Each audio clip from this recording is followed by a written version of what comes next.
വിനായക ചതുർത്ഥി ആഘോഷങ്ങളിലാണ് നാടും നഗരവും. തെക്കൻ കേരളത്തിലെ പ്രധാന ഗണപതി ക്ഷേത്രങ്ങളിലെല്ലാം പ്രത്യേക പൂജകളും ചടങ്ങുകളും സംഘടിപ്പിച്ചു. തലസ്ഥാന ജില്ലയിലെ പ്രധാന ഗണപതി ക്ഷേത്രങ്ങളായ പഴവങ്ങാടി ഗണപതി ക്ഷേത്രം, പാളയം ശക്തി വിനായക ക്ഷേത്രം, വട്ടിയൂർക്കാവ് ബാലഗണപതി ക്ഷേത്രം എന്നിവിടങ്ങളിലെല്ലാം പുലർച്ചെ മുതൽ വലിയ തിരക്കാണ് അനുഭവപ്പെട്ടത്.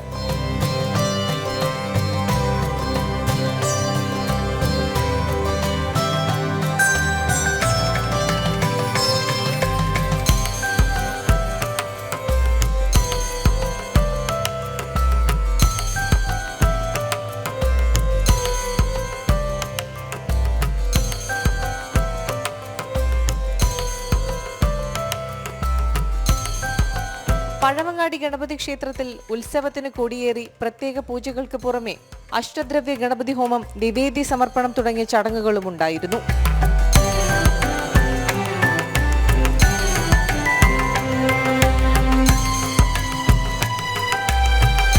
കൊട്ടാരക്കര ഗണപതി ക്ഷേത്രത്തിലും വിപുലമായ രീതിയിലാണ് വിനായക ചതുർത്ഥി ആഘോഷിച്ചത്.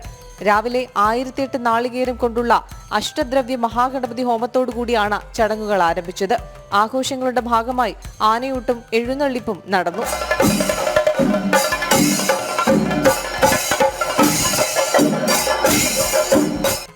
ജനം, തിരുവനന്തപുരം.